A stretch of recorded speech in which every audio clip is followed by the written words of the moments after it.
রাসূলুল্লাহ সাল্লাল্লাহু আলাইহি ওয়াসাল্লাম বলেন, মান গাশশানা ফালাইসা মিন্না, যারা আমাদের মধ্যে ধোঁকাবাজি করে, অর্থাৎ যে যা নয়, যার কাছে যা নেই, এগুলো মানুষের কাছে জালিয়াতি করে প্রকাশ করে, মানুষের মধ্যে চালানোর চেষ্টা করে, এটা হলো ধোঁকা। আর আল্লাহর নবী সাল্লাল্লাহু আলাইহি ওয়াসাল্লাম বলেন, যারা ধোঁকা দেয়, ধোঁকাবাজি করে, তারা মুসলমানদের দলভুক্ত না। আলহামদুলিল্লাহি নাহমাদুহু ওয়া নাস্তাঈনুহু ওয়া নাস্তাগফিরুহু ওয়া নু'মিনু বিহি ওয়া নাতাওয়াক্কালু আলাইহি ونعوذ بالله من شرور أنفسنا ومن سيئات أعمالنا من يهده الله فلا مضل له ومن يضلله فلا هادي له وأشهد أن لا إله إلا الله وحده لا شريك له وأشهد أن محمدًا عبده ورسوله صلى الله عليه وعلى آله وأصحابه وبارك وسلم. أما بعد، فأعوذ بالله من الشيطان الرجيم. بسم الله الرحمن الرحيم. ما كان محمد أبا أحد من رجالكم ولكن رسول الله وخاتم النبيين وكان الله بكل شيء عليما. يا أيها الذين آمنوا اذكروا الله ذكرا كثيرا وسبحوه بكرة وأصيلا. আল্লাহ রাব্বুল আলামিনের শানে আমরা শুকরিয়া আদায় করছি, সকলে পড়ছি আলহামদুলিল্লাহ। সকলে আমার সাথে পড়ুন সুবহানাল্লাহ, আলহামদুলিল্লাহ, ওয়া লা ইলাহা ইল্লাল্লাহ, আল্লাহু আকবার, ওয়া লা হাওলা ولا قوة إلا بالله العلي العظيم. سبحان الله وبحمده عدد خلقه ورضا نفسه وزنة عرشه ومداد كلماته. قرنا مشهد سبحان الله وبحمده عدد خلقه ورضا نفسه وزنة عرشه ومداد كلماته. سبحان الله وبحمده عدد خلقه ورضا نفسه وزنة عرشه ومداد كلماته. لا إله إلا الله وحده لا شريك له، له الملك وله الحمد وهو على كل شيء قدير. اللهم صل على سيدنا ومولانا محمد النبي الأمي وآله وسلم. اللهم صل على محمد وعلى آل محمد كما صليت على إبراهيم وعلى آل إبراهيم إنك حميد مجيد. اللهم بارك على محمد وعلى آل محمد كما باركت على إبراهيم وعلى آل إبراهيم إنك حميد مجيد. সকলে মুহাব্বতে সমস্বরে বলুন আল্লাহুম্মা সাল্লি আলা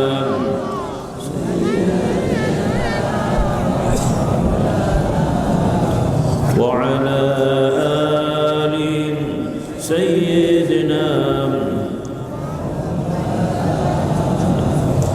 মুহাম্মদ محمد بشر ليس كالبشر ياقوت حجر ليس كالحجر اللهم صل على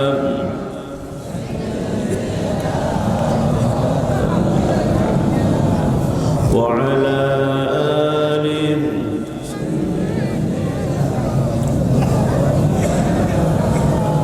صلى الله عليه وعلى آله وأصحابه وبارك وسلم সকলে পড়ি আলহামদুলিল্লাহ। আপনাদের জানা আছে, আমি আবারও মনে করিয়ে দিচ্ছি, এই আয়োজন এটা কোনো দলীয় সভা সমাবেশ নয়, সামাজিক কোনো অনুষ্ঠান না। যদিও সমাজে হচ্ছে, যেমন আমরা মসজিদে জামাতে যাই নামাজ পড়ার জন্যে, ইবাদতের উদ্দেশ্যে, সওয়াবের আশায়, ওই রকম আল্লাহ তাআলার স্মরণে, কোরআন হাদিসের কথা শোনার জন্যে, আল্লাহর প্রশংসা করার লক্ষ্যে, নিজেদের অন্যায় অপরাধকে স্মরণ করে তওবা ইস্তেগফার করার জন্যে আমরা একত্রিত হই। এজন্য ওয়াজ মাহফিল বলি আলহামদুলিল্লাহ।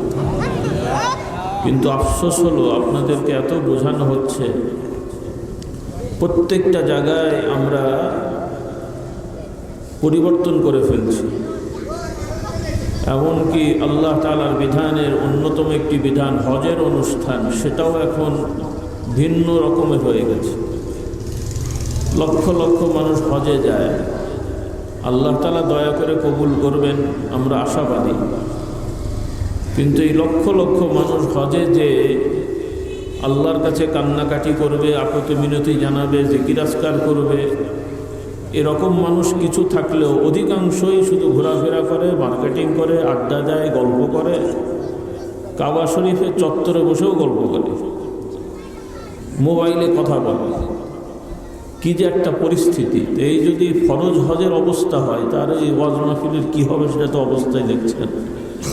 আপনারা কয়জন লোক এখানে বসে আছেন? না হলেও 10 গুণ মানুষ রাস্তাঘাটে ঘোরাফেরা করছে। আল্লাহ তাআলা এদেরকে হেদায়েত দান করুন। আমি আবারও বলছি, যাদের কানে মাইকের আওয়াজ যাচ্ছে, আমার মা বোনেরা, এই ওয়াজের মাহফিলকে কেন্দ্র করে আপনারা গুনাহ ক্ষমা করানোর চিন্তা করেন নাকি এই মাহফিলের দিন আরও একটু বেড়ে যাবে মনে হচ্ছে? অন্যদিন যা গুনাহ হয় মাহফিলের দিন বেশি হয়। অন্যদিন একটু জানলা দিয়ে উকি মারেন, চলে আসেন, আর মাহফিলের দিন রাস্তাঘাটে ঘুরে ঘুরি করেন, ঠেলাঠেলি হয়, যুবকরা আড্ডা দেয়। আপনাদেরই তো মেয়েরা, আপনাদেরই স্ত্রী, মেয়ে, মা, বোন, তাই তো নাকি? এরা তো আর ভারত থেকে আমদানি হয় নাই, ভারতের লোক। আল্লাহ হেদায়েত দান করুন। এই জন্যে একটু বোঝার চেষ্টা করেন ভাইয়েরা, যুবকেরা, বাবারা, তোমরা মুসলমানের সন্তান, নিজেরাও মুসলমান দাবি করো। তোমাকে কেউ যদি বলো তুমি মুসলমান না, মন খারাপ হবে না? তো গায়ের জোরে মুসলমান হওয়া যায় নাকি গলার জোরে মুসলমান হওয়া যায়? মুসলিম হতে হলে ঈমান আকীদা দৃঢ় হতে হয়, ইসলামের বিধান মানতে হয়, তাহলে মুসলমান হওয়া যায়। গায়ের জোরে তো মুসলমান হওয়া যায় না। সামাজিকভাবে আল্লাহ তাআলা দয়া করেছেন, আমরা মুসলমানের ঘরে জন্মালে মুসলমান পরিচয় দিই, বলি আলহামদুলিল্লাহ, এটা বড় নিয়ামত। কিন্তু এই পরিচয় দিয়ে পার পাওয়া যাবে না।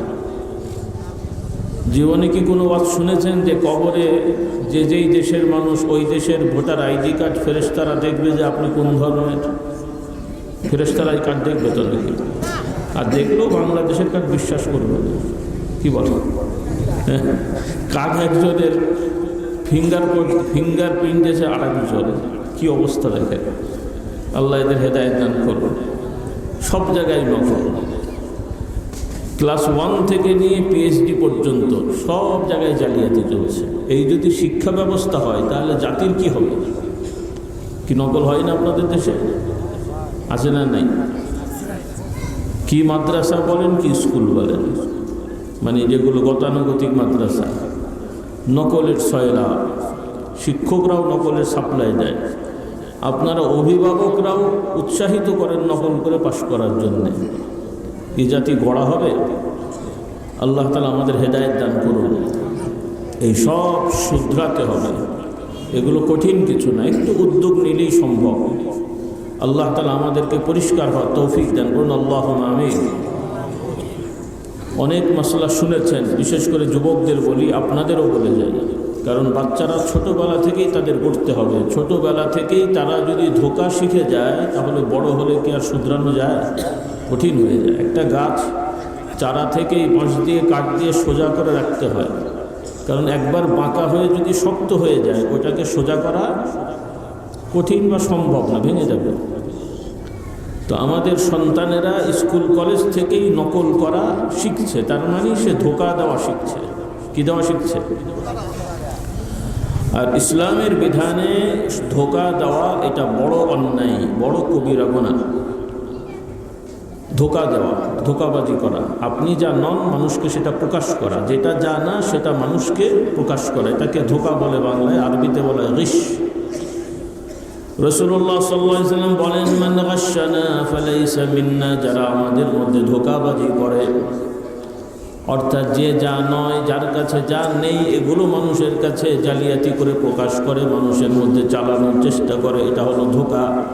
আর আল্লাহর নবী সাল্লাল্লাহু আলাইহি ওয়াসাল্লাম বলেন, যারা ধোঁকা দেয়, ধোঁকাবাজি করে, তারা মুসলমানদের দলভুক্ত না। নাউজুবিল্লাহ। মানে সে বড় কাফের না, তবে এগুলো মুসলমানের স্বভাব নয়। কিন্তু এখন আমাদের জালিয়াতি আর ধোঁকার উপরেই একটা বড় অংশ। ভালো মানুষ তো আছে, তবে খুবই সংখ্যা কমে গেছে। আল্লাহ তাআলা আমাদের হেফাজত করুন। এজন্য নতুন বছর তো জানুয়ারি শেষ, ফেব্রুয়ারি চলছে। ছাত্র ভাইদের বলবো, অভিভাবকদেরকে বলছি, ভাই বোন সবাইকে বলছি, দৃঢ় প্রতিজ্ঞা করেন। বাচ্চারা প্রতিজ্ঞা করো, জীবনে আর কোনো দিন নকল করব না। বলি ইনশাআল্লাহ। অভিভাবকরা প্রতিজ্ঞা করেন, ছাত্র বাচ্চাদেরকে বোঝাবেন, প্রথম ধারার মাধ্যমে, গালাগালি না, মারামারি না। বাচ্চাদেরকে উৎসাহিত করবেন যে বাবা তুমি ক্লাস করবে, পাঠ্যপুস্তক পড়বে, ভালো করে পড়বে, যা পারো পরীক্ষা দেবে, নকল করবে না, যে রেজাল্টই হোক আমি খুশি।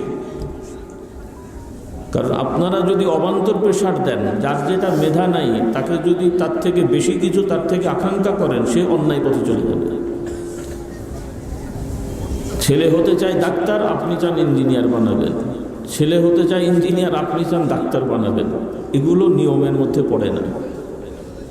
একটা বাচ্চা তার বুঝ হওয়ার সময় ভালো যেটাই সে চয়েস করবে তাকে সেটা উৎসাহিত করবে, তার রুচির বাইরে চাপিয়ে দেবেন না, তাহলে এটা বিদ্রোহ হয়। হ্যাঁ, অন্যায় ছাড় দেওয়া যাবে না, অন্যায় ছাড় নেই, কিন্তু হালাল জিনিস, বৈধ জিনিস বাচ্চাদের রুচি অনুযায়ী তাকে স্বাধীনভাবে করতে দেবেন, বলতে দেবেন, তাহলে তাদের প্রতিভাটা বিকাশ হয়।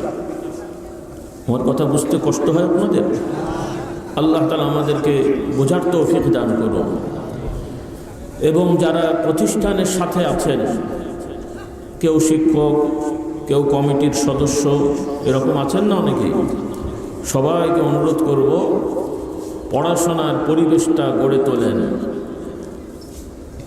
যাতে শিক্ষকরা ফাঁকি না দেয়। শিক্ষকরা নিজেরা ফাঁকি দেবেন না, কমিটিরা খেয়াল করবেন শিক্ষকরা ফাঁকি দেয় কিনা, তাদেরকে সতর্ক করবেন। কারণ শিক্ষকরা যদি ফাঁকি দেয়, ছাত্ররা ফাঁকিবাজি শিখবে, এরাই এক সময় আবার শিক্ষক হবে, তার মানে টোটাল ফাউন্ডেশনটাই বরবাদ। আর এর দ্বারা আমার আগে মোহতারাম জনাব রহমতুল্লাহ সাহেব কিছু কথা বলছিলেন, ভালো কথা বলছিলেন, কিন্তু উনি তো আর গতানুগতিক বক্তা নন, আপনাদের পছন্দ হচ্ছিল না, অনেকের হচ্ছিল, আমার কাছে ভালো লাগে কথাগুলো। হালাল হারামের কথা বলছিলেন, আমরা হালাল হারামের কথা বারবার বলি। সুদ হারাম আমরা সবাই জানি, কিন্তু অনেক মানুষ এটাতে জড়িত আছে। ঘুষ হারাম আমরা সবাই জানি, কিন্তু অনেকে জড়িত আছে। আর কিছু কিছু হারাম আমরা খেয়াল করি না, কিন্তু আমাদের মধ্য থেকে হয়ে যায়। গ্রামের কিছু মানুষ আছে, তারা হয়তো বলবে যে আমরা সুদি কারবার করি না, ঘুষ নিই না, গ্রামের মানুষ চাষাবাদ করি, খাওয়া দাওয়া করি, কিন্তু দেখা যাবে এই ধরনের সাধু মার্কা মানুষও হারাম খায়। কিভাবে খায়? বাপ মা জমি রেখে গেছেন, এই ভাইয়েরা পুরুষেরা দেখা গেল বোনদের জমি আত্মসাৎ করেছে। আপনাদের দেশে মনে হয় করে না? হ্যাঁ, আছে না নাই? এখন উনি গ্রামের মানুষ বলছে আমি নিরীহ চাষাবাদ করি আর খাই, টাটকা টাটকা আল্লাহ যা দেন তাই খাই, কিন্তু সেই চাষাবাদটা হয় নিজের বোনের বা ভাইয়ের বা অন্যের জমি আত্মসাৎ করা, দখল করা, ওইখানে চাষ করে ফসল হয়, সেইটা আপনি খান। হারাম ঢুকে নাই মনে হয়? কি হারাম ঢুকেছে না ঢুকে নাই? আল্লাহ আমাদেরকে হেদায়েত দান করুন। আল্লাহ তাআলা বলেন যে তোমরা মানুষের সম্পদ অন্যায়ভাবে ভক্ষণ করবে না। ওয়ালা তাকুলু আমওয়ালাকুম বাইনাকুম বিল বাতিল। একটা মানুষ স্বাচ্ছন্দ্যে খুশি হয়ে আপনাকে কোটি কোটি টাকা দিলেও আপনার জন্য এটা বৈধ, কিন্তু মালিকের অজান্তে মালিককে ধোঁকা দিয়ে তার সম্পদের সামান্যতম জিনিস যদি আপনি খান বা ব্যবহার করেন, এটা আপনার জন্য আমার জন্য কঠিন হারাম। কিয়ামতের ময়দানে এই খাবারটা মজাদার খাবার হবে না, বরং এটা আগুন হয়ে যাবে। কি হবে? বিশেষ করে আল্লাহ তাআলা কোরআনে বলেন ইন্নামা ইয়াকুলুনা আমওয়ালাল ইয়াতামা বিল বাতিল ইন্নামা ইয়াকুলুনা ফি বুতুনিহিম নারান ওয়া সায়াসলাউনা সাঈরা। আল্লাহ তাআলা বললেন যারা এতিমদের হক অন্যায়ভাবে ভক্ষণ করে তারা শুধু ভাত খাওয়া দাওয়া করে না, বরং তাদের পেটের মধ্যে আগুন খায়। কি খায়? এই যে খাবার খাচ্ছে হারাম, এটা আগুন। মানে এখন আগুন বোঝা না গেল, কিয়ামতের ময়দানে যারা হারাম খাবে, মানে অন্যের হক, এতিমের হোক, ভাইয়ের হোক, বোনের হোক, পাড়া প্রতিবেশীর হোক, যারই হোক, অমুসলমানের হোক। আমি মুসলমান, আমার পাশে একজন অমুসলমানের জমি, আমার ক্ষমতা আছে, জোর করে আমি দখল করে নিলাম। অমুসলমানের জমিরও ফসল যদি আপনি খান, সেটাও হারাম। ধর্ম বর্ণ নির্বিশেষে আল্লাহ তাআলা দুনিয়ার মালিকানায়, একজনের মালিকানায় আরেকজন জোর করে ব্যবহার করবে, এটার অনুমতি নেই। স্ত্রীর সম্পত্তি থেকেও স্বামী জোর করে নেওয়ার অধিকার নেই। খুব ভালো করে খেয়াল করেন। যেই স্ত্রী স্বামীর সাথে বিয়ে হয়েছে, বিবাহ হয়েছে, বিবাহর বিষয় আলাদা, সেটার বলার দরকার নেই, সেখানেও কষ্ট দেওয়া যাবে না। কিন্তু স্ত্রীর মালিকানা, ব্যক্তি মালিকানায় স্বামীরও তাকে না বলে নেওয়ার অধিকার নেই। পক্ষান্তরে উল্টোটা আছে। শিখিয়ে দেবো নাকি? কি বলে? বলে দেবো? হ্যাঁ, স্ত্রীর তার হক অনুযায়ী স্বামী যদি বখিলি করে, কৃপণতা করে, যে তার দরকার 10 টাকা, স্বামী দিল 5 টাকা, তার ন্যায্য হক 10 টাকা, তাহলে স্বামীকে না বলে ওই ন্যায্যটা নিতে পারবে। সুবহানাল্লাহ বললেন? বোঝে নেবেন ইসলাম কত সুন্দর, বলেন সুবহানাল্লাহ। দেখেন আবার মা বোনেরা বা স্বামীর বরবাদ বাকি না। এখন তো মোটামুটি অধিকাংশ পুরুষরা মোটামুটি জিম্মি হয়ে গেছে স্ত্রীদের কাছে। হ্যাঁ, না বলে দরকার হয় না, ও তো ডিক্লার দিয়ে বলে যা আছে দিয়ে দাও। কি বলে? যা আছে দিয়ে দাও। এরকম আছে, ভালো আছে, বলি আলহামদুলিল্লাহ।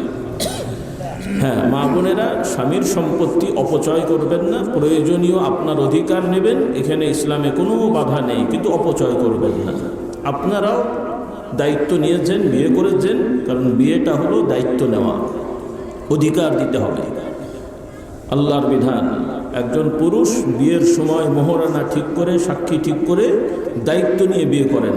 এই মোহরানাটা আদায় করা ফরজ এবং দিতে হবে। কিন্তু আজকাল দেখা, মানে আগে থেকেও আছে, এখনও আছে, আপনাদের এলাকার অবস্থা আমার জানা নেই। অনেক যুবকেরা বা আপনারা অনেকেই বিয়ে করেছেন, দেনমোহর 2-1 লাখ জায়া হয়েছে, লিখেছেন ঠিকই, কিন্তু আদায় করেননি, উল্টো শ্বশুর বাড়ির থেকে উল্টো আদায় হয়েছে। আপনাদের দেশে নাই মনে হয়? হ্যাঁ, আল্লাহ হেদায়েত করুন। আমার অভিভাবক যারা, ছেলের বাবা যদি এখনও ছেলে বিয়ে থাকি না দিয়ে থাকেন, খবরদার এই ধরনের কাজ করবেন না। ছেলেকে বিয়ে দেবেন শ্বশুরবাড়ির, ছেলের শ্বশুরবাড়ির থেকে আদায় করা হবে, এই মানসিকতা খুবই খারাপ, জঘন্য, হারাম। কারণ ওই সম্পত্তি ছেলের জন্য হারাম হয়ে যাবে। কি হবে? জোরে বলেন, হারাম হয়ে যাবে।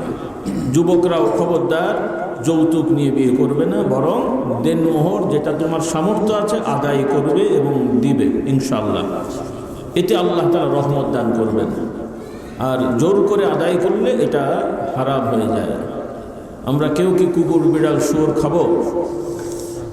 এই যে এখন গরু খাসির দাম বেশি, যদি আপনাদের এলাকার নেতারা এসে সরকারের পক্ষ থেকে আপনাদেরকে যদি বোঝায় যে হুজুররা শুধু গরু খাসি বললেই হবে, এত গরু খাসি আমরা পাবো কোথায়? ইউরোপ আমেরিকার লোকেরা শুয়োর খায়, কত কিছু খায়, ওরা শুয়োর খেয়ে রকেট বানিয়ে ফেলেছে, বোতল খেয়ে স্যাটেলাইট বানিয়ে ফেলেছে। তো আপনারাও শুয়োর খেলে রকেট বানাতে পারবেন নাকি? কি পারবেন? হ্যাঁ, ওরা কি শুয়োর খেয়ে রকেট বানিয়েছে না আরও কিছু কাজ আছে ওদের? আমাদের দেশের লোকেরা ওই দেশে যায়, মনে করে যে ওদের মতন শুয়োর খেলে আর বোতল নিয়ে পড়ে থাকবে, সব বড় বড় গবেষক হয়ে যাবে, মনে হয় বড় বড় শয়তান হয়, ইবলিস হয়। ওরা বোতল খায়, শুয়োর খায়, এটা যেমন ঠিক আছে, এটা অন্যায়, কিন্তু পাশাপাশি ওরা গবেষণা করে, পরিশ্রম করে, কাজ করে, বাস্তববাদী। আখেরাতে বিশ্বাস না থাকলেও বাস্তবতা বোঝে যে দুনিয়ায়ও বড় হতে গেলে নিয়মতান্ত্রিক পরিশ্রম করতে হয়। ওরা চাঁদাবাজিতে বিশ্বাস করে না, কিন্তু আপনারা মুসলমানের সন্তান নামে হলেও চাঁদাবাজি করেন। যারাই একটু সুযোগ পায় চাঁদাবাজি শুরু করে দেয়। আপনাদের দেশে নেই মনে হয়? হ্যাঁ, সব জায়গায় আছে। আল্লাহ আমাদের হেদায়েত দান করুন। এই যে যুবকদেরকে চাঁদাবাজিতে নামিয়ে দেওয়া হয়, এই যে টাকাগুলো উঠানো হয়, জঘন্য হারাম, জঘন্য হারাম। যাদের থেকে জোর করে টাকা নেওয়া হচ্ছে, কিয়ামতের ময়দানে কেউ ছাড় দেবে না। আর এগুলো কোনো দরবার পীর সাহেবের কাছে তওবা করলেও ক্ষমা হবে না। ও মক্কা শরীফ যে জমজম একদম ভরে ভরে খান না কেন, নিয়ে এসে বাড়িতে ব্যারেল ভরে সারা জীবন জমজম খেলেও ক্ষমা হবে না। আল্লাহ আমাদের হেদায়েত দান করুন। এইভাবে আমাদের রোগে রোগে হারাম ঢুকে যাচ্ছে। তো আমার ভাই বোনেরা, যারা চাকরিজীবী, মাদ্রাসা, স্কুল, কলেজের শিক্ষক, ক্লাস যদি ফাঁকি দেন, ডিউটি যদি ঠিক মতো না করেন, বেতন তো সবাই পাই টু পাই নাই। কেউ কি কোনো হুজুর শিক্ষক দেখেছেন আজ পর্যন্ত দরখাস্ত দেয় যে আমার এক মাসে এত ঘন্টা মিস হয়েছে, কাজে এই বেতন কেটে নেন? একজন পাওয়া গেছে এরকম। উল্টো আরও যদি অফিসের কাজে যদি কোথাও যেয়ে থাকে, 50 টাকা খরচ হলে আর 100 টাকা ভাউচার করে। হ্যাঁ, মিটিংয়ে করার সময় 500 টাকা নাস্তা করলে 1000 টাকা ভাউচার হয়, বাকি টাকা পকেটে যায়। আবার যখন কর্মসূচি হয়, এনারাই প্রথম কাতারে যেয়ে বলে কোরআনের আলো ঘরে ঘরে জ্বলো। আমি বলি, বাবা টাকাগুলো কোথায় গেল? কি বুঝলেন? তাই নয় কি? আমার কাছে রিপোর্ট আছে, আজকেও সংবাদ শুনছিলাম, সত্য মিথ্যা জানি না, কোনো এক মাদ্রাসার প্রিন্সিপাল ব্যাপারে, ওগুলো বাদ দেন, কিন্তু আমার কাছে রিয়েল মানে সত্য প্রমাণীয় ঘটনা প্রমাণিত যে কোনো এক মাদ্রাসার প্রিন্সিপাল ছাত্রদের বৃত্তির টাকা আত্মসাৎ করেছে। মাদ্রাসার প্রিন্সিপাল ছাত্রদের বৃত্তির টাকা। আল্লাহ আমাদের হেদায়েত দান করুন। তো এইভাবে আমাদের ভিতরে শয়তান হারাম ঢুকাচ্ছে। শুধু শয়তানের দোষ দিয়েন না, কারণ কিয়ামতের ময়দানে শয়তানও আত্মপক্ষ সমর্থনের সুযোগ পাবে। তখন শয়তান বলবে যে আমার দোষটা কি? আমি নাহি বলেছিলাম, তোমরা করলে কেন? তোমাদের তো আল্লাহ জ্ঞান বুদ্ধি দিয়েছিল। হ্যাঁ, আপনাকে এখন যদি বলে যে তুমি জামা কাপড় খুলে দৌড়াও, দৌড়াবেন? আপনার জ্ঞান বুদ্ধি নেই, তাহলে শয়তান ওয়াসওয়াসা দিল আর আপনি নেমে গেলেন। টাকা অফিসে আসে, মনে করছেন এই টাকা সরাবো, চিন্তা করলেন না যে এই টাকা আদৌ আমার জন্য বৈধ কিনা, চিন্তা করা দরকার ছিল কিনা। মুসলমান তো সেই হবে যার সামনে পৃথিবীর সকল সম্পদ ঢেলে দিলেও তার অধিকার ব্যতিরেকে সামান্যতম সে ধরবে না, কারণ মুসলমানের ইমানের দাবি হলো সে আমানতদার হবে। বলুন সুবহানাল্লাহ। আমানতদারিতা, যার আমানতদারিতা নেই তার দিন নাই, সে যতই নামাজি হোক, যতই রোজাদার হোক, যার আমানতদারিতা নেই তার ইসলাম নেই। নবী বলেন, বলুন সুবহানাল্লাহ। আল্লাহ নবী বলেন, যার আমানতদারিতা নেই তার দিন নাই, ইমান নাই। কোরআনে আল্লাহ তাআলা বলেন, ইন্নাল্লাহা ইয়া'মুরুকুম আন তু'আদ্দুল আমানাতি ইলা আহলিহা ওয়া ইযা হাকামতুম বাইনান নাসি আন তাহকুমু বিল আদল। আল্লাহ তাআলা বললেন, তিনি তোমাদেরকে নির্দেশ দেন, হুকুম দেন যে তোমরা যার যার প্রাপ্য, যার যার পাওনা তার কাছে পৌঁছে দাও, যার যার অধিকার তার কাছে পৌঁছে দাও। এই যে আন্তর্জাতিক আন্দোলন, অধিকার, নারীর অধিকার, এই অধিকার, সেই অধিকার, তো তারা বলে তাদের কারণ আছে, তাদের কারণ আছে, তারা বলতেই পারে। কিন্তু মুসলমান সমাজে তো এগুলো বলার দরকার হয় না। যদি আমরা মুসলমান হই, আমরা ইসলাম মানি না বলে এখন আমাদের মধ্যে এগুলো বলা শুরু হয়ে গেছে। নারী আন্দোলন, নারীর অধিকার, নারীর ক্ষমতায়ন, নারীর কি বলে নারীকে প্রতিষ্ঠা করা, এই যে কথাগুলো, এগুলো ইউরোপ আমেরিকা থেকে এসছে। তবে তাদের কারণ আছে, কারণ তাদের সমাজে নারীদের কোনো অধিকার নেই। কারণ তাদের সমাজে আজকে থেকে 100-200 বছর আগেও এখনও গোপনে আছে, ভেতরে ভেতরে প্রকাশ করে না, বই পুস্তকে পাবেন। কিন্তু আজকে থেকে 300-400-500 বছর আগে ইউরোপ আমেরিকা ইউরোপ যা কিছু বলেন, এ সকল দেশের অধিকাংশ মানুষের ধারণা ছিল নারীরা মানুষই না। বলেন নাউজুবিল্লাহ। কি তাহলে? তাদের ধারণা পুরুষরা হলো মানুষ, নারীরা হলো মানুষের কাছাকাছি এক ধরনের পশু। বলেন নাউজুবিল্লাহ। তার মানে আপনি গরু ছাগল যেমন লালন পালন করেন, ইচ্ছা হয় জবাই করে খান, ইচ্ছা হয় এটা করেন সেটা করেন, নারীরাও তাদের কাছে ওই রকম। বলুন নাউজুবিল্লাহ। আচ্ছা, এই তো গেল নারীদের ব্যাপারে। আর আরও কিছু মানুষ আছে, এরা তো নিজেদেরকেও মানুষ বললেও তারা মনে করে মানুষও আগে পশু ছিল, পরিবর্তন হয়ে মানুষ হয়েছে। হ্যাঁ, মানুষ পশু ছিল, মানুষ পশু ছিল। আবার সংজ্ঞা দেয় মানুষ মানুষ কাকে বলে? বলে বাক শক্তি সম্পূর্ণ পশু। আচ্ছা, মুশকিল কথা, মানুষ আবার পশু হবে কি করতে? মানুষ তো মানুষ। মানুষের শুরু মানুষ দিয়ে, আদম আলাইহিস সালাম দিয়ে। আমার যুবকরা, ছাত্র ছাত্রী ভাই বোনেরা, কারণ তোমাদের স্কুল কলেজে যে বই পুস্তক আছে, এই বই পুস্তকে তার ঈমান আকীদা শেখার কিছু নেই। কিছু নাটবল্টু টাইট দেওয়ার বিদ্যা শেখা হয়, ওইদিকে দুনিয়ার নাটবল্টু টাইট দিতে দিতে নিজের ঈমান আকীদার নাটবল্টু ঢিলা হয়ে গেছে। স্কুল কলেজ ইউনিভার্সিটি লেভেলে যে বই পুস্তক পড়ানো হয়, বিশেষ করে সাহিত্যের নামে, অধিকাংশই ঈমান আকীদার সাথে সাংঘর্ষিক। আখিরাত পরকালের বিশ্বাসের কোনো নামগন্ধ এখানে নেই। কাজেই এ সকল বিদ্যা শিখে জাগতিক কিছু কর্মকাণ্ড করা গেলেও প্রকৃত মানুষ হওয়ার কোনো সুযোগ নাই। কারণ তোমাকে তো আগে থেকেই তারা শেখাচ্ছে যে ওরা গরু ছাগল একরকম পশু, তোমরাও আর এক রকম পশু। বলেন নাউজুবিল্লাহ। এই শিক্ষা যদি মাথায় ঢোকে, ও আর মানুষ হবে কোত্থেকে? পক্ষান্তরে আল্লাহ রাব্বুল আলামিন আমাদের শিক্ষা দিলেন, হে মানুষেরা, তোমরা সাধারণ কোনো সৃষ্টি না। অন্যান্য যত সৃষ্টি আছে, যা কিছু তোমরা দেখছো, এগুলো আল্লাহ তাআলা বললেন যে এগুলো আমার হুকুমে, আমার ইচ্ছায় সৃষ্টি হয়েছে। তবে কেন হলো? কোরআন হাদিস থেকে বোঝা যায় যে সকল সৃষ্টি আল্লাহ তাআলা এই মানুষের প্রয়োজনে, মানুষের কল্যাণে, মানুষের সুবিধার্থে আল্লাহ তাআলা সৃষ্টি করে এগুলোকে সাজিয়ে দিয়েছেন। বলুন সুবহানাল্লাহ। সূর্যের অনেক পাওয়ার, তবে সূর্য আমাদের সেবার জন্য সৃষ্টি করা হয়েছে। চাঁদ অনেক বড় বিশাল, তবে সেটাও আমাদের জন্য সৃষ্টি করা হয়েছে। তারকাগুলো বিশাল বিশাল, তবে সেটাও আমাদের জন্য সৃষ্টি করা হয়েছে। এই আকাশমণ্ডল, ভূমণ্ডল যা কিছু আছে, নবমণ্ডল সহ যত মণ্ডল আছে, সব আমাদের জন্য, মানুষের জন্য সৃষ্টি করা হয়েছে। কারণ কোরআন সাক্ষী দেয়, যখন আল্লাহ তাআলার ইচ্ছা হবে যে মানুষকে পৃথিবীতে রাখবেন না, তখন সূর্যও থাকবে না, চাঁদও থাকবে না, এই মহা জগতের এই বর্তমান যে সেটআপ, এটাও থাকবে না। সব কিছু আল্লাহর হুকুমে পরিবর্তন হয়ে যাবে। সুবহানাল্লাহ। আল্লাহ তাআলা বলেন, আল্লাহ রাব্বুল আলামিন বলছেন, ইয়াউমা তুবাদদালুল আরদু গায়রাল আরদি ওয়া বারাজু লিল্লাহিল ওয়াহিদিল কাহ্হার। হে আমার ভাই বোনেরা, এই পৃথিবী যেভাবে এখন আছে, মহাশূন্য যেভাবে আছে, এভাবে থাকতেই থাকবে তা নয়। একটা সময় থেকে শুরু করে এ পর্যন্ত আছে, একটা নির্ধারিত সময় পর্যন্ত থাকবে। এরপরে আল্লাহ তাআলার হুকুমে আপনি আমি এমনিও মারা যাব, আর পরবর্তীতে আমাদের পরে যারা থাকবেন তারাও মারা যাবেন।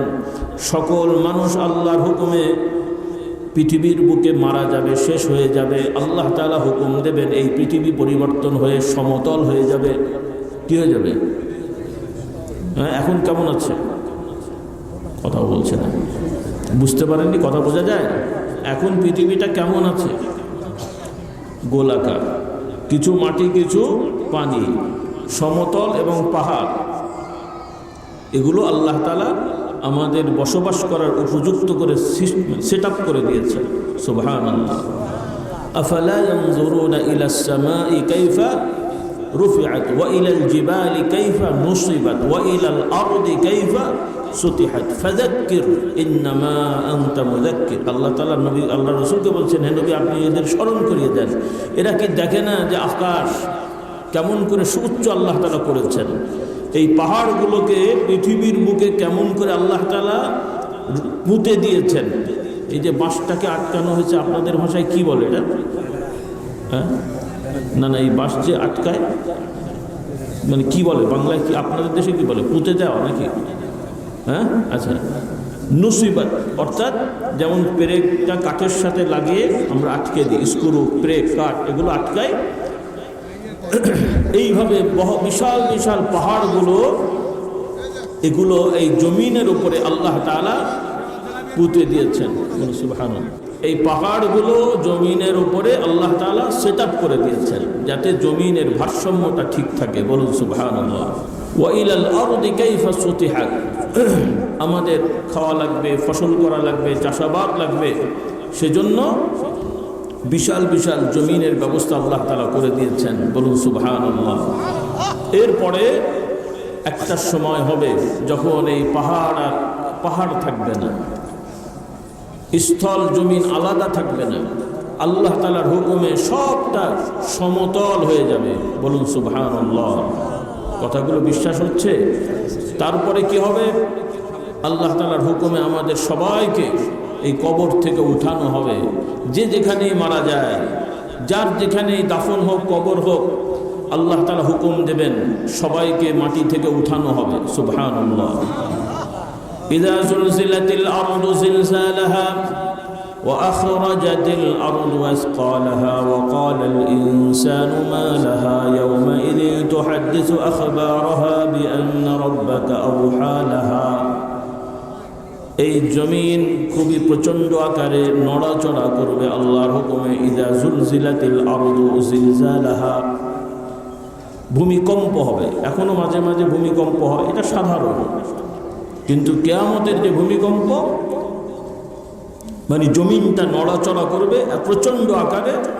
নড়াচড়ার কারণে এই জমিনের ভেতরে যত মানুষ, ওই আদম আলাইহিস সালাম থেকে ওই পর্যন্ত সবগুলো উঠে যাবে। সুবহানাল্লাহ। সকল সম্পদ উঠে যাবে। ওয়া আখরাজাতিল আরদু আসকালাহা ওয়া ক্বালাল ইনসানু মা লাহা, মানুষরা বলতে থাকবে কি হয়ে গেল সব।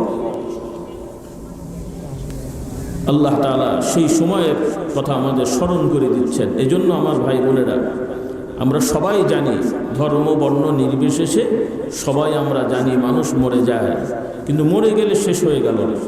আল্লাহ তাআলার হুকুমে আমাদের সবাইকে উঠানো হবে। সেখানে কারো পরিচয় গোপন থাকবে না। দুনিয়ায় জালিয়াতি করার সুযোগ আছে, ওখানে কে কার জন্য জালিয়াতি করবে? অনেক সময় দুনিয়ায় মানুষ শত্রুতা করে, শত্রুপক্ষকে টুকরা টুকরা করে বিভিন্ন জায়গায় ফেলে দেয়। বিভিন্ন ধরনের মেডিসিন বের হয়েছে, এগুলো স্প্রে করে দেয়, দিয়ে দেয়, লাশ নিশ্চিহ্ন হয়ে যাওয়ার মতন হয়ে যায়। তারপরও আবার গবেষকরা, বিজ্ঞানীরা ওগুলোকে নিয়ে গবেষণা করে আবার বের করে, মানুষের জিন থেকে, সেল থেকে শনাক্ত করার চেষ্টা করে। দুনিয়ার মানুষরাও করে এবং পারে, মাশাআল্লাহ।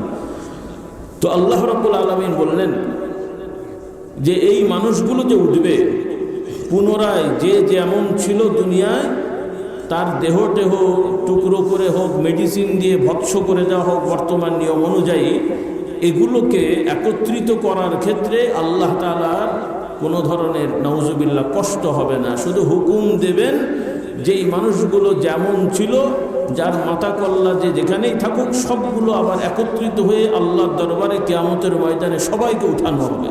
সুবহানাল্লাহ। বিশ্বাস হলো? এটাই হলো ইয়াউমুল কিয়ামা। বিশ্বাস হলেও উঠতে হবে, না হলেও উঠতে হবে, পালানোর রাস্তা নেই।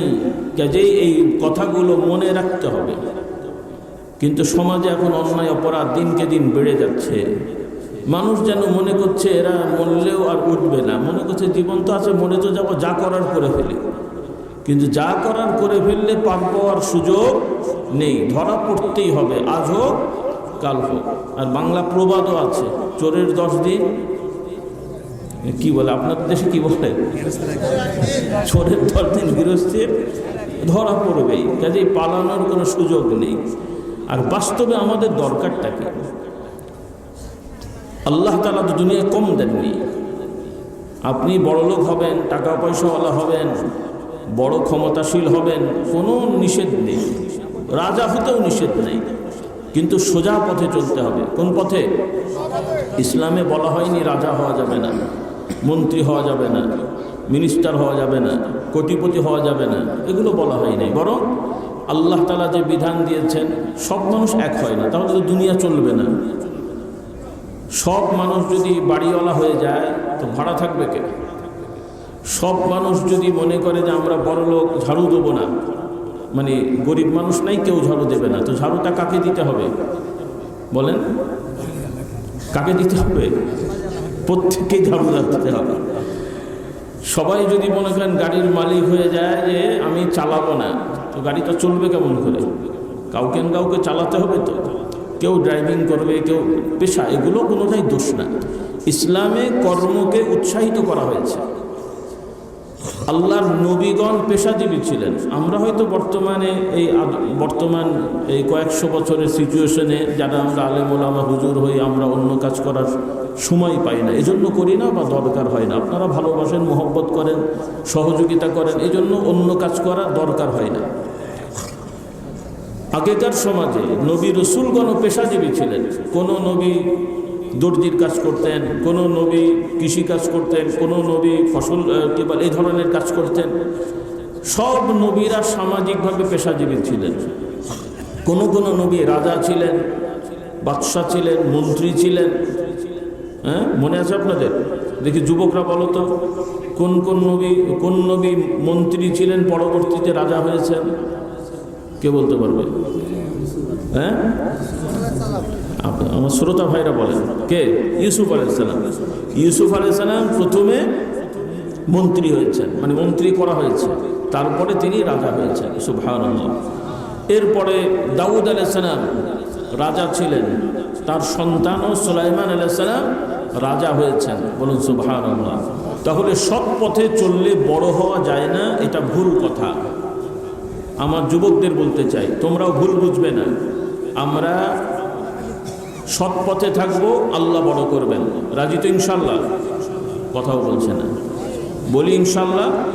আমার যুবকেরা সৎ পথে থাকবে, সৎ পথে চলবে, আল্লাহ তাআলা রহমত দেবেন, বরকত দেবেন। বলুন আল্লাহুম্মা আমিন। এই বিশ্বাসটা থাকতে হবে। এই তো আমি কয়দিন আগেই শুনলাম, 3 দিন আগে, আমাদের এক ভাই কাছের লোক, তারা খুব মাশাআল্লাহ ভালো মানুষ। তো যেমন প্রবাসে যায়, কেউ মালয়েশিয়া থাকে, আমেরিকায় থাকে, লন্ডনে থাকে, বিভিন্ন দেশে আপনাদের ছেলেপুলেরা থাকে না? তো আমাদের এক ভাই, তাদের আত্মীয়, তিনি আমেরিকায় থাকেন। তো মাশাআল্লাহ ওই আগে মাঝে মাঝে ডিবি না কি সব বলতো, লটারি করে ফর্ম ফিল আপ করে তারা আমেরিকায় গেছেন। আমেরিকায় যে মাশাআল্লাহ ব্যবসা বাণিজ্য করে অনেক বড় হয়েছেন। তো আল্লাহ তাআলা বড় করেছেন। হ্যাঁ, তো যেটা হয়েছে, সে বর্তমানে ওখানকার, মানে আমাকে বলা হলো যে আমেরিকায় থাকেন, তার ওখানে গ্যারেজ আছে, স্টেশন আছে, প্রায় 3 কোটি টাকার গাড়ি চাপেন, মানে তার ব্যক্তিগত একটা গাড়ি আরও আছে, 3 কোটি টাকার গাড়ি চলেন। কয় কোটি টাকা? এবং হালাল ইনকাম। এই লোকটা বাংলাদেশে, এই ছেলেটা, মানে এখন তো বয়স হয়েছে, যখন সে আমেরিকায় যায় তখন তার খালার কাছ থেকে টাকা নিয়ে ছবি তুলে ফর্ম ফিল আপ করে জমা দিয়েছিল। এই মানুষটাই এই 20-30 বছরে আল্লাহ তাআলা বরকত দিয়েছেন, কোটি কোটি টাকার মালিক হয়েছেন সৎ পথে। বলুন সুবহানাল্লাহ। এই জন্য আমরা ওই যে কথাই বলি না যে জিরো থেকে আল্লাহ হিরো বানিয়ে দেন। আমার যুবক যুবতী ভাই বোনদের বলতে চাই, আসেন আমরা প্রতিজ্ঞা করি যে আমরা সৎ পথে চলবো, সৎ কথা বলবো, হকের উপরে থাকবো। আল্লাহ তাআলা আমাদেরকে তৌফিক দেন। বলুন আল্লাহুম্মা আমিন। তো যাই হোক, আল্লাহ তাআলা আমাদের সবাইকে ভালো কাজে একে অপরকে সহযোগিতা করার তৌফিক দেন। বলুন আল্লাহুম্মা আমিন। আমি তো প্রতি বছরই আসি, আপনাদের আবার অনুরোধ করছি, আবার আল্লাহ তাআলা নিয়ে আসলে আগামী বছরও হয়তো আসা হবে। আমি গতবারও বলেছিলাম আমার যুবকদের ভাইদের, আপনারা মাহফিলে জমে বসবেন। সহজ ভাষায় বলি, আজকে যদি এই মাহফিলটা অন্যভাবে সাজানো হতো, ডিজিটাল স্টাইল, স্মার্ট স্টাইল, যে মাহফিলটা সুন্দর করে গেট থাকবে, মোটামুটি টাইম অনুযায়ী সাজানো হবে, যে সন্ধ্যে থেকে রাত 12টা পর্যন্ত 6 ঘন্টা মনে করেন অধিবেশন চলবে, এবং যারা এই প্যান্ডেলে ঢুকবে একটা করে টোকেন দেওয়া হবে, টিকিট। তাহলে যে 6 ঘন্টা পরিপূর্ণ থাকবে ঘন্টা অনুযায়ী তাকে 100 করে টাকা দেওয়া হবে। বলেন তো প্যান্ডেলের কি অবস্থা হতো? কি হতো বলেন? বেশি টাকা বলি নাই, 500-600 টাকা। হ্যাঁ, ও পেশাব পায়খানা লাগলেও বেরোতো না, সব ঘরের মধ্যে বসে থাকতো, নয় কি বলেন? তাহলে আমরা টাকার প্রতি কত আগ্রহ দেখেন। অথচ এই ওয়াজ মাহফিলে বসলে যতক্ষণ বসে থাকবেন আল্লাহ তাআলার রহমত নাজিল হতে থাকে। তবে এটার জন্য এই যে এত বড় আয়োজন করতে হয় তা জরুরি না। আপনারা যদি 3 জন 4 জন 5 জন মিলে মসজিদে জিকিরের উদ্দেশ্যে বসেন, এই যে আমাদের দাওয়াতি ভাইয়েরা কিতাব পড়ে না, এরপরে আলেম ওলামারা এই জমার আগে আলোচনা করে, এগুলোও কিন্তু জিকিরের মজলিস। আপনারা মনে করেন এই বড় প্যান্ডেল করলে সব বেশি, ছোট প্যান্ডেলে বা মসজিদে সব কম, তা কিন্তু না। বরং এই বড় বড় লাখ টাকা খরচ করে যে প্যান্ডেল করা হয় এর তুলনায় মসজিদে বসলে সব বেশি। কিন্তু মুশকিল হয় আমাদের সমাজের মসজিদগুলো পর্যাপ্ত না। কারণ যেভাবে আমাদের জনসংখ্যা, সেই অনুযায়ী যদি আমরা সত্যিকার নামাজি হতাম তাহলে তো এই মসজিদ যথেষ্ট হতো। এমনি জুমার দিন ভরে যায়, কিন্তু জুমার দিন ভরে গেলেও যত মসজিদই ভরুক ওই এলাকার অধিকাংশ পুরুষ কি জুমা নামাজ পড়ে? একটা অংশ আছে জুমাও পড়ে না, এমনিও নামাজ পড়ে না, জুমাও পড়ে না।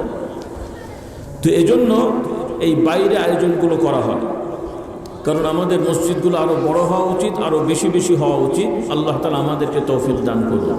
তো আমি আবারও বলে যাই, আগামী বছর আমরা কিছু পরিবর্তন দেখতে চাই। রাজি তো ইনশাল্লাহ? আল্লাহ আমাদেরকে তৌফিক দান করুন। এবছর কারো হয়তো দাঁড়িয়ে রাখার সুযোগ হয়নি, আমার অনুরোধ ইনশাল্লাহ আগামী বছর আমি 2-1টা লোক দেখতে চাই, তিনি বলবেন আলহামদুলিল্লাহ আমি দাঁড়িয়ে রেখেছি। বলি ইনশাল্লাহ পাওয়া যাবে তো 2-1টা? বলেন পাওয়া যাবে ইনশাল্লাহ? আল্লাহ আমাদেরকে তৌফিক দেন, বলুন আল্লাহুম্মা আমিন। অনেকে বুঝতে পারে না, এই জন্য রাখা হয়নি, আল্লাহ তাদের রাখার তৌফিক দেন, বলুন আল্লাহুম্মা আমিন।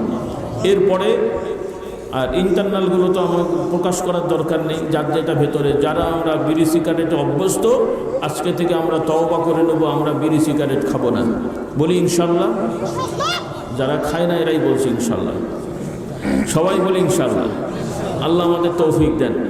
ভয় নাই, আপনার বিড়ি সিগারেট টাকা আমাদের দেওয়া লাগবে না।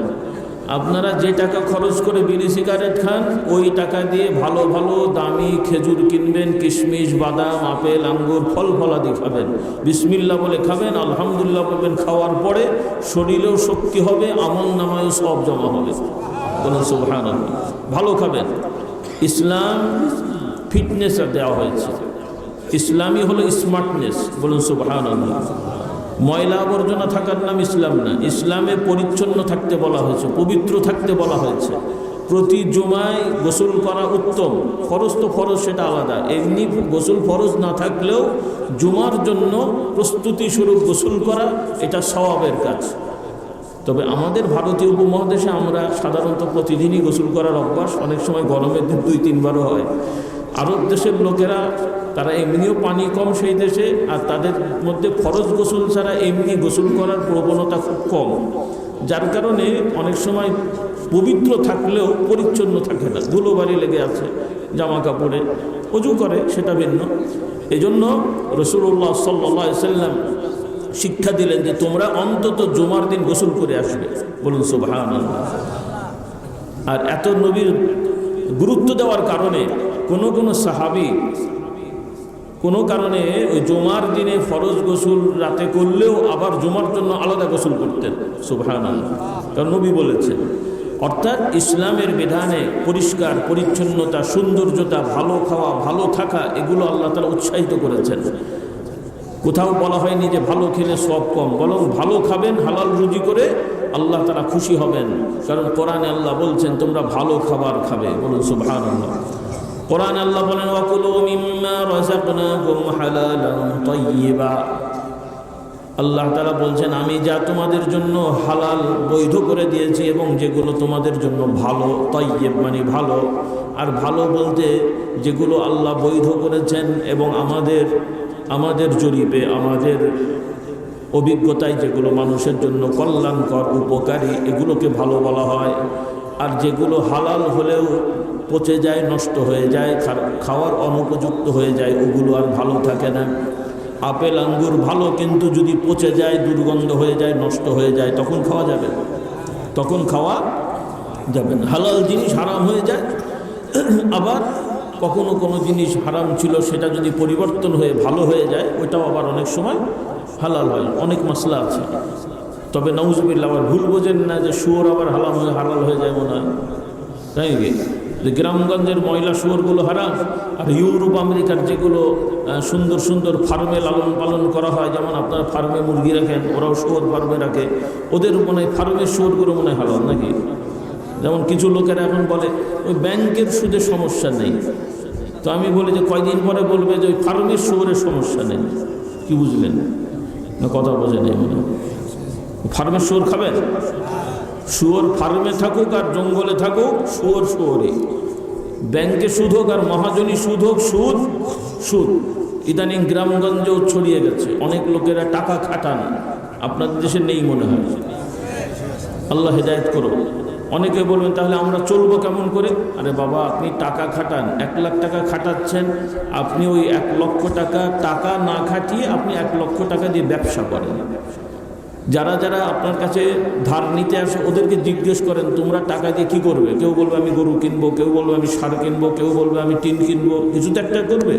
তো আপনি লিস্ট করে আপনি নিজে একটা গরু কিনে নিয়ে আসেন, লোক দিয়ে কিছু টিন কিনে নিয়ে আসেন, দোকান না থাকলেও বাড়ির সামনে রাখেন, রেখে 50,000 টাকার গরু আপনি 60,000 টাকা কিস্তিতে বিক্রি করেন, 20,000 টাকার টিন আপনি 30,000 টাকা কিস্তিতে বিক্রি করেন, ব্যবসা করেন। না কথা বোঝেননি আপনারা? ব্যবসা করবেন, কি করবেন? কিন্তু 50,000 টাকা দিয়ে আপনি এই টাকার উপরে কিস্তি তুলে 60,000 বানাবেন, 10,000 টাকা দিয়ে 15,000 টাকা বানাবেন, ওই বাড়তি 5,000 বাড়তি 30,000 এগুলো স্পষ্ট সুদ হয়ে যাবে, যেটা কঠিন হারাম। আল্লাহ আমাদেরকে হেদায়েত দান করুন। আর হারাম খেলে দুনিয়াতেও বরকত নষ্ট হবে, আখেরাতেও বরকত নষ্ট হবে। আল্লাহ তাআলা আমাদের হেফাজত করুন, বলুন আল্লাহুম্মা আমিন। তো আমার ভাইরা, এই মাহফিল বহু বছর ধরে হয়ে আসছে, আপনারা কষ্ট করে আসেন, ওয়াজ শোনেন, মহিলারাও আছেন। আপনাদের জন্য এবছর মানে আমাদের আনা হয়, কিন্তু যেহেতু গাড়ি এখানে আনা যায় না, কিতাবগুলো এখানে আনা হয় না, আজকে মনে হয় কিছু কিতাব নিয়ে আসা হবে। আমি আর 2-1 মিনিট কিছু আলোচনা করছি, তারপর হুজুর আলোচনা করবেন। যারা আছেন আমার আলোচনার পরে আপনাদের অনুরোধ করব কিছু বই কিনে নিয়ে যাবেন, মহিলারাও নিয়ে যাবেন, প্যান্ডেলের পেছনে বই রাখা হবে, এগুলো নিয়ে আপনারা আমল করবেন। কারণ এই ওয়াজ মাহফিলে সব কথা মনে থাকে না, ভুলে যাবেন। ঈমান আকীদা শেখার জন্য ইসলামী আকীদা শিক্ষা, ওজিফা নামাজ শিক্ষা, পর্দা শিক্ষা, গুনাহ মাপের আমল, মোটামুটি আমরা চেষ্টা করেছি। আপনারা আমাদের পূর্বপুরুষদেরকে ভালোবাসতেন। এই যে এখানের মাহফিল হচ্ছে 119 বছর ধরে। মরহুম শাহ সুফি আব্দুল হামিদ সাহেব রহমতুল্লাহ আলাই, তিনি আমার পরদাদা জানের খলিফা ছিলেন, দাদার বাবা তার খলিফা বা মরিদ ছিলেন, এবং পরবর্তীতে তার সাহেবজাদা হযরত মাওলানা বাকিবুল্লাহ সাহেবের আব্বার নাম কি পুরোটা? হ্যাঁ, নুরুল হক সাহেব, আল্লাহ তাকে জান্নাত নসিব করুন। তিনি পর্যন্ত হয়ে আসছে। এখন বর্তমান বাকিবুল্লাহ সাহেব আমাদের পক্ষ থেকে সাংগঠনিক কাজ করবেন, যেহেতু উনি তো আর ওই পর্যায়ে এখনও, আল্লাহ নিয়ে যান, আমরা দোয়া করি, বলুন আল্লাহুম্মা আমিন। তাহলে এই যে ধারা চলে আসছে, উদ্দেশ্যটা কি? আপনারা শুধু ভক্তি করবেন, আমরা আসবো, পানি পড়া দিয়ে দেবো, আপনারা রোগ ব্যাধি সুস্থ হবেন, এতটুকুর মধ্যে থাকলে তো হবে না। পীর মাশায়েখের কাছে শুধু মাথার দোষ, পেটের দোষ, এই সমস্যা ওই সমস্যা, এগুলোর জন্য যেতে হয় না। এগুলো গেলে দোষ নাই, কিন্তু মূল উদ্দেশ্য হবে আল্লাহওয়ালাদের কাছে আমরা যাব, যে কি পথে চললে আমরা জান্নাতি হতে পারবো, জাহান্নাম থেকে বাঁচতে পারবো, এই শিক্ষাটা আমরা নেব। রাজি আছি ইনশাআল্লাহ? আল্লাহ তাআলা আমাদেরকে তৌফিক দেন, বলুন আল্লাহুম্মা আমিন। আমাদের উদ্দেশ্য হবে আমরা জাহান্নাম থেকে মুক্তি পেতে চাই, জান্নাতি হতে চাই। রাজি আছি ইনশাআল্লাহ? তাহলে জান্নাতের পথ কি, জাহান্নাম থেকে মুক্তির রাস্তা কি, এগুলো আমাদের শিখতে হবে। তো 1-2 ঘন্টায় তার সব শেখা যায় না। এই মাহফিলগুলো থেকে একটু উৎসাহ দেওয়া হয়, এই জন্য নিয়মতান্ত্রিক আমরা শিক্ষা গ্রহণ করব। আল্লাহ তাআলা তৌফিক দেন। তো আমাদের সাথে কিছু বই আছে, আমার মা বোনদেরও বলতে চাই, আপনারাও জিকির আজকার করবেন, ওজিফা আদায় করবেন। অনেকে জিকির আজকার ঠিকমতো করতে পারেন না, ভুলভাল করেন, জিকিরগুলো ঠিকমতো উচ্চারণ হয় না, কোথায় কি দোয়া পড়তে হয় সেগুলোও জানে না। আবার অনেকে আছে বয়সের কারণে ভুলভাল বকে।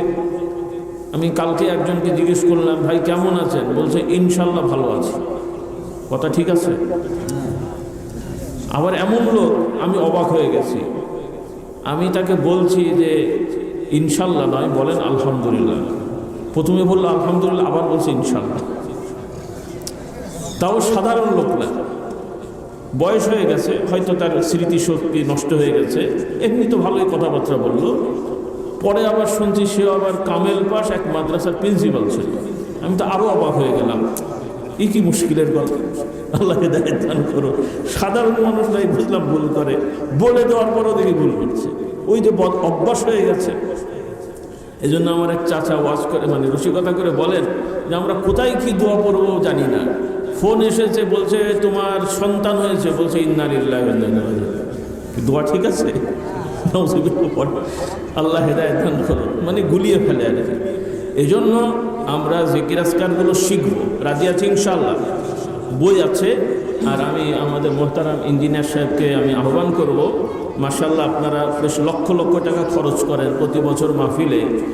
আমি একটা প্রস্তাব রাখি, গতবার রেখেছি কিনা আমার মনে নেই, আমি আবারও বলছি বা বলি, আপনারা চেষ্টা করেন যে প্রতি বছর এই আপনার গ্রাম আশপাশের যে গ্রামের আছে কতগুলো ছেলে ইন্টারমিডিয়েটে উঠছে, ছেলে আর মেয়ে, একটা বছর দেখেন 2 ইয়ার দেন, মানে 2টা ফার্স্ট ইয়ার সেকেন্ড ইয়ার, ইন্টারমিডিয়েটের ফার্স্ট ইয়ার সেকেন্ড ইয়ারের মিলিয়ে কতগুলো ছেলে মেয়ে হয়। তো একটা বছর হয়তো 2 বছর দিলেন অথবা 1 বছর দেন, যে যারা প্রতি বছরই ইন্টারমিডিয়েটে উঠবে, ছেলে হোক মেয়ে হোক, এদের একটা লিস্ট করে আপনারা একটা ফান্ড থেকে কিছু বই পুস্তক এদেরকে এই মাহফিলের দিনে আপনারা উপহার দেবেন পড়ার জন্যে। একটা সিলেট আকিদা শিক্ষা, জিকির আজকার, ইমান আকিদা, মানে যেগুলো ছেলেরা পড়লে মোটামুটি বেসিক ইসলামটা শিখতে পারবে। একটা বাজেট করে আপনারা দেখতে পারেন ইনশাআল্লাহ, কেমন হয় আপনাদের মতে? হ্যাঁ, আর এটা চালু করলে দেখা যাবে যে অনেকে ব্যক্তিগতভাবে স্পন্সর করবে, যে আমি 10 জনের দেবো, 20 জনের দেবো। হ্যাঁ, একটা বাজেট করেন, এক একটা ছেলের পেছনে হয়তো 300 টাকার বই, 200 টাকার বই, 500 টাকার বই। এভাবে আমরা যুবকদের মধ্যে দাওয়াতি কাজটা করার চেষ্টা করি, বলি ইনশাআল্লাহ।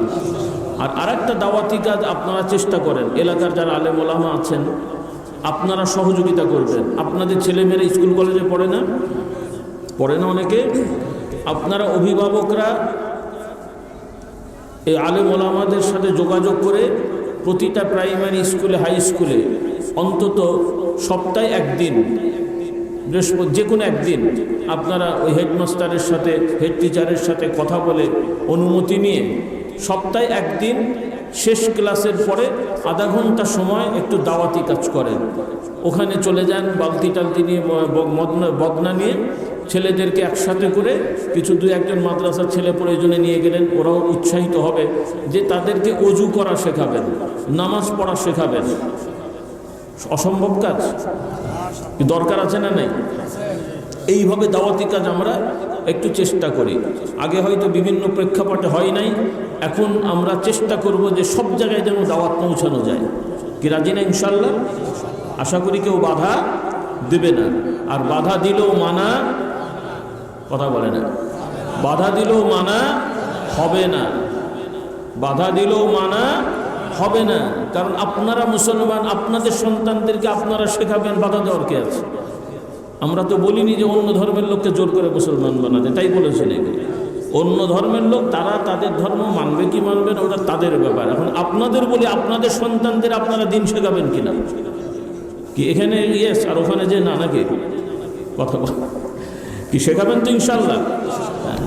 হ্যাঁ, অনেকে হয়তো বলবে যে মসজিদে শেখানো হবে, মসজিদ তো মসজিদ থাকবেই, কিন্তু আমাদের দাবি, আমাদের চেষ্টা থাকবে আমাদের সন্তানেরা এই স্কুল থেকেই তারা দিন শিখবে, বলি ইনশাল্লাহ।